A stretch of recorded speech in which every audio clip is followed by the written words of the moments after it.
posted photos of my manager's infant daughter, my makeup artist, my family members. Lots of voicemail for my producer. Here's what all of their posts looked like yesterday. As you can see, calling her a demon multiple different times, using practically the exact same words. Is what led to the coordinated attacks where we had Dan Bongino calling for physical violence against Candace Owens, claiming that Candace Owens should be tortured in hell. I get Israel, I get the Jews, I get it, I understand. You think it's my first rodeo with you dipshits? I know exactly what you're doing. Stop. That's it. That's all I have to say. Stop. Candace Owens is facing heavy criticism after releasing her new documentary series about Erika Kirk. Not long after the announcement, reports began circulating that Erika may have paid several social media influencers to label Candace as demonic online. When accusations like that start spreading, it often suggests that someone feels nervous or threatened. Erika appears deeply unsettled by the series, Bride of Charlie, and her reaction has raised eyebrows.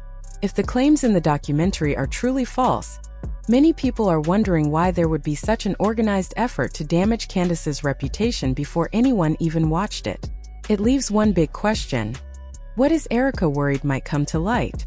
Like I said, you simply will not be able to deny that when you see the stuff that we have uncovered about her and the missing years, I'll say plural, of Erika's life. Very weird. Where was Erika? After Candace Owens debuted her new documentary series about Erika Kirk, things escalated quickly. A leaked internal email from Turning Point USA began circulating, and it allegedly instructed staff members to describe Candace as evil and demonic, while strongly promoting that message across social media platforms. The timing caught many people's attention. Soon after the email became public, Dan Bongino went on his show and used almost the exact same language to criticize Candace. He repeated the same descriptions and pushed a similar narrative. Because the wording matched so closely, some viewers started to question whether there was a coordinated effort to damage her reputation. You go yourself, you demonic f***ing scum. This just can't be what this movement is. And if it is, I just don't want any part of it. You motherfucker. You deserve to feel the little licks of the flames of hell on every inch of your body. Yes, this is the same Dan Bongino who once said he reviewed the Epstein files and insisted there was nothing suspicious in them. That statement surprised many people. Still, for those who follow him closely, this kind of response fits his usual style and priorities. That's right. What cause is dear to your heart? Cause is dear to my Israel, the defense of Israel. What is number? At the same time, Ben Shapiro also stepped into the situation and criticized Candace. He used strong words and kept describing her in a very negative way. His comments sounded a lot like the others, which made the whole situation feel more intense and personal. Vile piece of human debris, Candace Owens has released a trailer for her new series attacking Erika Kirk, the widow of Charlie Kirk. She has been suggesting for a while that TPUSA was complicit, if not in the murder of Charlie Kirk, then in the cover-up of the murder of Charlie Kirk. This is the stuff that Candace Owens has been doing. She is a conspiratorial, evil person because that's who would do something like this. Because what she's doing is evil, and when you watch her show, she gets paid to do that evil. She is making money off the murder of Charlie Kirk by literally implicating his widow and everyone else at TPUSA in that murder, and then trying to dig up pseudo-dirt on the wife of the person who was murdered. I don't know what to call that other than evil trash. Candace Owens is an evil, twisted human being. At some point, it becomes hard to believe that all of this is just a coincidence. Right after Candace Owens released her documentary series, the same words and phrases started appearing across multiple platforms, mirroring what was written in that leaked internal email from Turning Point USA. When this happens, we have to call it what it really is, a coordinated attack. But why did so many people suddenly turn against Candace like this? She didn't just wake up one day and start asking questions about Erika Kirk or Turning Point. She's been investigating from the very beginning, questioning the FBI's version of events surrounding Charlie's assassination, noticing inconsistencies that didn't add up. So why the sudden escalation? Why an organized effort to discredit her? Why were words like demonic and evil being used to describe her? Things get even more interesting because sources now claim that Erika herself ordered the campaign and even paid influencers to spread the demonic narrative. On social media platform X, one user shared a list of influencers who were allegedly offered money to attack Candace. Some of those influencers admitted the offers. One notable example is Matt Wallace, who has over 2 million followers. He openly said, "Full disclosure, I was offered money today to say bad things about Candace Owens and turned it down. If Erika and Turning Point truly have nothing to hide, why take such extreme measures? Why not just respond calmly or ignore the claims?" It seems contradictory, especially since Erika has publicly stated that addressing conspiracies is a waste of time, and that her focus should be on building the legacy Charlie left her. Yet here we are, seeing a highly coordinated attempt to smear Candace's reputation, instead of simply letting the facts speak for themselves. It raises a lot of questions about what they might actually be afraid of coming out. This brings the whole situation into sharp focus. There's more at play than just casual criticism, and the level of coordination suggests someone is clearly worried about what Candace's series might reveal. The enemy would love for me to be angry. He would love it. He would love it. Because it would distract me from building what Charlie entrusted to me, raising our babies, Turning Point, being there for the team, being there for what the future holds. If Erika really wanted to focus on building her legacy, why is she spending so much energy attacking Candace Owens over what she calls conspiracy theories? Could it be that Candace is uncovering something Erika doesn't want anyone to see?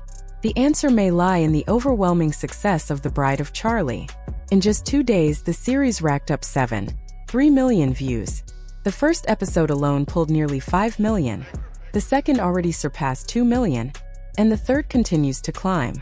This isn't just a popular show. It's turning into a movement, which explains the panic. Attempts to smear Candace, labeling her demonic, along with threats and doxing, were meant to scare people away before the series even aired. Instead, all of it backfired.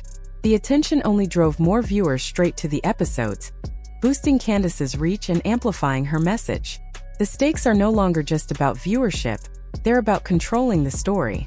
Erika and Turning Point appear frantic because they've lost control of the narrative. The bigger question is why Erika is so scared. Candace's research points to Erika's missing year in 2008, right after she won her pageant crown in 2007. According to old interviews which have since been deleted, Erika openly admitted she disappeared from the public eye for almost an entire year.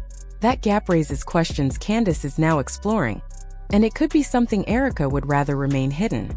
This missing period, combined with the explosive popularity of the series, explains why attempts to attack and discredit Candace are happening. The more people tune in, the more Erika's past could be revealed, which seems to be exactly what she's afraid of. 2008 is where it gets pretty interesting because I was trying to find Erika's very present, and suddenly in 2008, I can't find her, okay? I put this as like Erika's missing school year. Now, and she's going to confirm that after she passes her crown, so in 2007, she's wearing the crown, and then she passes her crown, she is going to confirm that she does indeed go missing after that period. So this would be, of course, in 2008. Take a listen to what Erika says herself. I prayed for God to just strip my ego from all of that stuff, all of that world, all of the plastic hat crowns.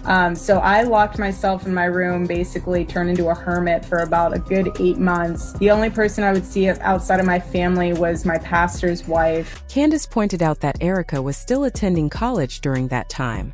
So how could she spend almost an entire year locked away, barely seeing anyone besides her family and her pastor's wife? Candace suggests that Erika might have been undergoing some kind of specialized training during that period. She didn't specify exactly what kind of training, but many people believe it could have been the type used to prepare someone as an asset or honeypot.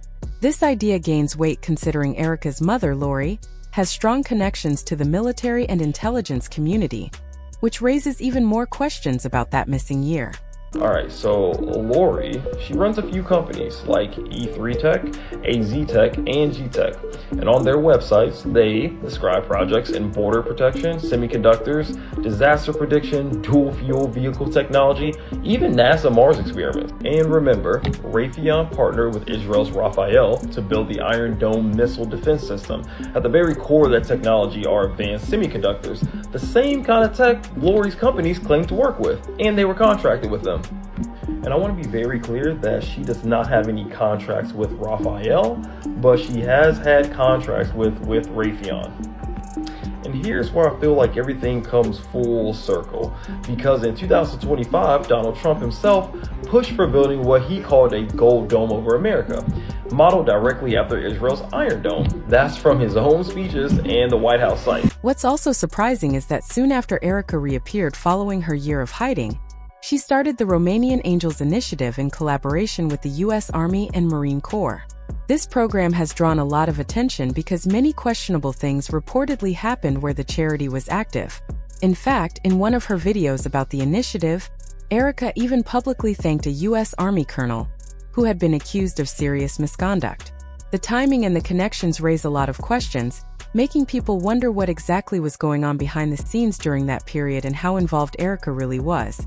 Lori Francevy established the Everyday Heroes Foundation, which was supposed to help children in need. That was established in Arizona under Erika's mother's name, Lori Francevy. What they decided to do, as charities do, is that they developed certain projects and certain missions, and what spun out from Lori's charity was the Romanian Angels Project. And they got this deal with the military. They worked with the military in Romania to help orphans. Okay. Now, it is a fact that they worked with, at that time, Colonel Otto Buscher. Colonel Otto Buscher was then accused of running a brothel with young children. It's clear that Candace has uncovered something very troubling, and she's only just beginning to reveal it. It's no surprise that Erika is reacting with such panic. But this situation isn't just about her. It seems like Erika may have been acting as a carefully controlled figure in a larger plan.